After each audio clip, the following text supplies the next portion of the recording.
Hello and welcome to Couples Talk. I'm Jonathan Decker, licensed therapist and love machine. Go ahead.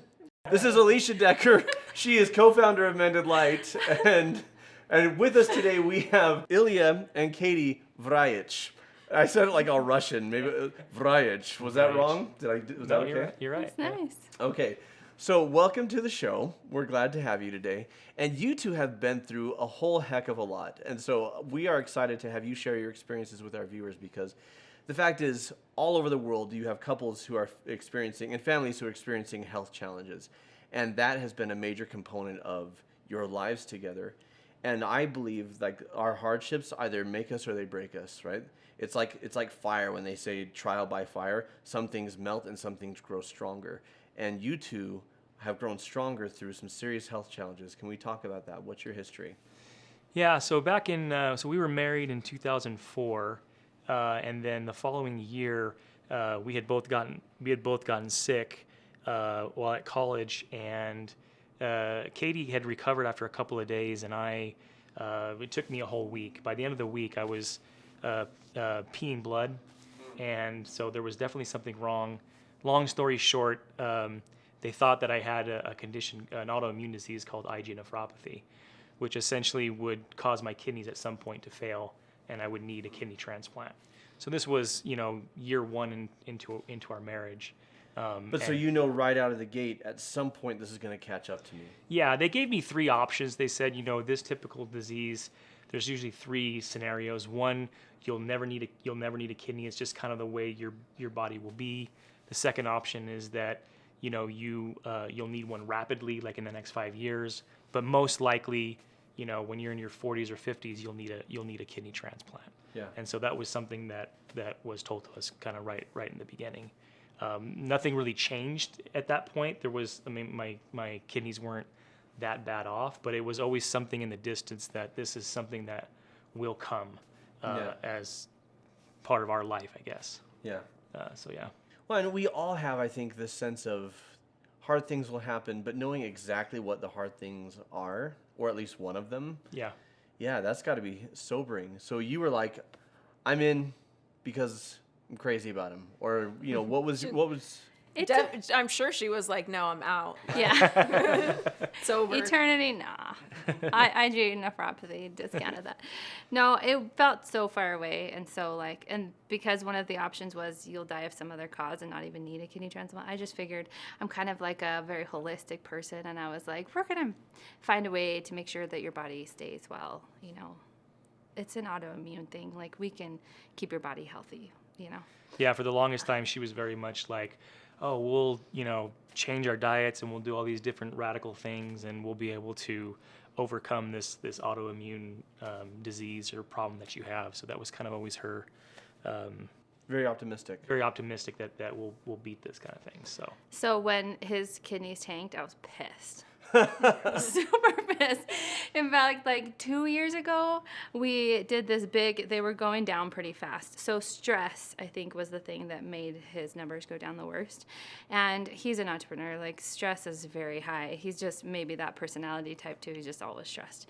And so it comes with entrepreneurship, though, for sure. Yeah. And 5 kids. And 5 kids. 5 kids. The kids didn't stress him out. It's always only money and business. Well, really, so I had a heart incident in 2015, and where my heart stopped. I coded in the hospital, and from that point forward is when really my kidneys started to I'm drop. I'm sorry. I feel like we just glossed over it. Your heart stopped? Yeah. Yeah. He died. Yeah. Right, and that you just mentioned it so casually, like I almost missed it. I was like, okay, and then what happened? I'm like, wait a second, wait, that happened? Let's go back a second.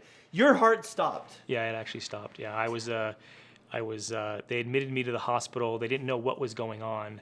What had happened was my heart had a 1.5 liters of liquid around it. It's called a pericardial effusion. So the sac around the heart fills with liquid, and it basically crushes your heart. So your the heart night can't beat. before, I actually couldn't breathe. I couldn't sleep.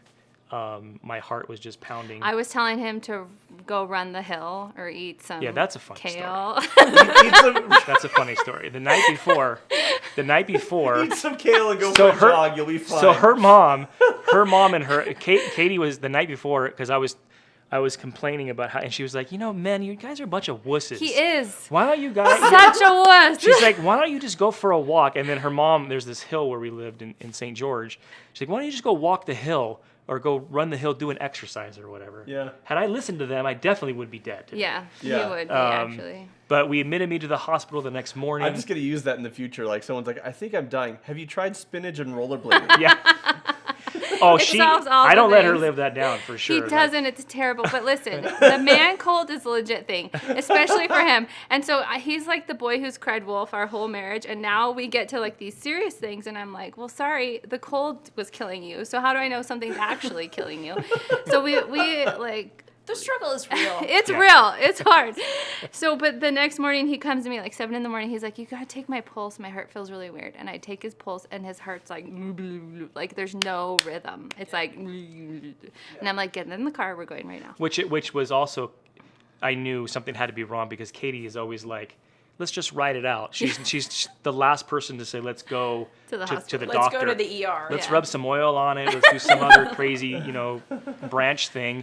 And so then it became serious. And then, of course, you get to the hospital and that everything kind of calms down. Everybody kind of went home. They admitted me because I already had this autoimmune disease. So they admitted me. And then I was on the phone with Katie, and the guy comes in to draw my This is blood. actually terrible. I gotta tell this part. Okay. So I went home because I had a 2-month-old baby.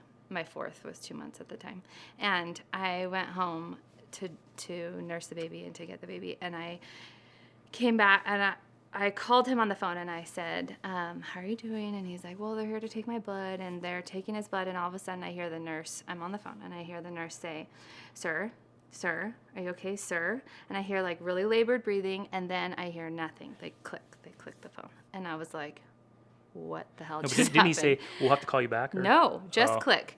And then I get in the car and just start driving to the hospital because I'm like, something just happened. I have no idea what. And the nurse calls back and says, does your husband have a history of seizures? And I was like, no, what just happened? He's like, well, he's stable now. And I'm like, well, stable now? What does that mean? Anyway. So what happened was the guy came in to draw my blood, and he didn't hit the vein the first time, so he's kind of like digging up my arm, and all of a sudden, instantaneously, my heart started beating a million miles a minute. Whole body got hot, and then I threw up and blanked out. Wow. When I came to, they had everybody in the room, and the nurse was telling me that I had, my heart had stopped and I had essentially died. And when you die, you void yourself of all your bodily functions. And so So at that point, they hadn't found the fluid around your heart. they had not found the fluid at that time. Yeah. So as the spouse that's watching somebody with serious health challenges, it's the issues that I have found is that, first of all, I wanted for a long time to force him to do certain things. And so I would try this thing, and I'd find this new thing, and I'd find this new thing. And then he wouldn't ever do it the way I felt like he needed to do it. And that actually would cause more. and then it would cause more problems, Conflict. like Yeah. lots of friction. And at some point, I realized I needed to totally let him take ownership of his own health, and I could take ownership of my own health, and that made a really big difference. And But I also think there was a time like about a year and a half ago where we really were staring down the face of the fact that this was the path. We were definitely on kidney transplant, and it could be in the next couple of years. And I think for me, I had gotten to the point where I just expressed to her like I felt very strongly that for whatever reason this was my path. Like I had accepted that this is what was going to happen, and this was for us. And communicating that to her, I think that was the moment where like we kind of both got on the same page with, she listened to where I was and now wasn't trying to control the outcome, and knowing that hey, this is where I feel like this is going to go, and we're going to go this route. Which nobody wants to lose their spouse or see their spouse suffer. So controlling the outcome is kind of the logical approach to try. I mean, maybe on the one hand you're like, we can't control things, but just like I want to make sure this works. I want to keep you here. I want this to be okay. And getting this place of what in the therapy world we call radical acceptance. That there are things that I cannot control, and I'm not going to spend my time and energy on those things. I'm going to accept what is that I can't change, and I'm going to focus on what I can influence, what I can change. Yeah, I think that was That really, was a- that was really the point. It was a huge deal for me when I could say, he might die, and that's okay. Or he might be super, super sick for a really long time. Or this will be really hard, and that's okay. Like, I changed from trying to create some sort of miracle or some sort of change in our situation and just be here to support him, however that looked. And I got super clear that whatever this looked like, it was going to be okay in the end. And even if the end meant the other side of the veil, even if the end meant like eternity, then ultimately we'd be stronger for it. And I had been through enough experiences where I'd seen how God strengthened me in my trials, and I knew that this is just another one of those, another opportunity to lean into God in a huge, huge way. And that radical acceptance, I love that term, was extremely liberating for me. And as soon as I was able to do that, that huge pain point in our relationship, it's like it melted. And after that, it sucked. This last year and a half has sucked really bad. ER trips and dialysis, and we live in a trailer. Dialysis in a trailer freaking sucks. And the transplant has not been super fun yet. Nothing about this is fun, but I can feel how walking this together is changing us, is melting our hearts, is seeing the hand of God over and over, the way we see miracles show up. I watched a video recently where she said we all want to see the Red Sea part, but we never want to be in a situation where we need the Red Sea to part. Nobody wants to stand there with the Pharaoh's armies coming at you and say, I need you, God. Nobody wants to feel that desperate, but it is kind of magical when you are, because then you have the opportunity to see incredible, incredible things. And I think that that's why it's been so strengthening for us, is because we've seen miracles. Thank you for sharing that. That's so beautiful and really helpful for those of you watching at home.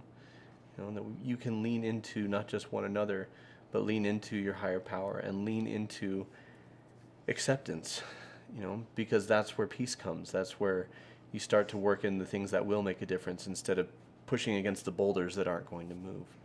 We want to thank Ilya and Katie Vrysor. No. Right. That's a new one. I had never heard that before. I knew it was I something, right? It's I. That's how you do it. It's like I itch with the VR. I'm like Vryich. We want to thank you both for joining us, and I apologize for mucking up your names. If you have enjoyed this, we want to invite you to watch How to Become BFFs with Stress, which is something you two are well acquainted with. That video link is down here below. If you are enjoying Mended Light, please spread the word, because we want to help as many people as we can. Like, subscribe, click the bell so that you get these new videos as we're rolling through. And please, as always, keep shining, because we need your light.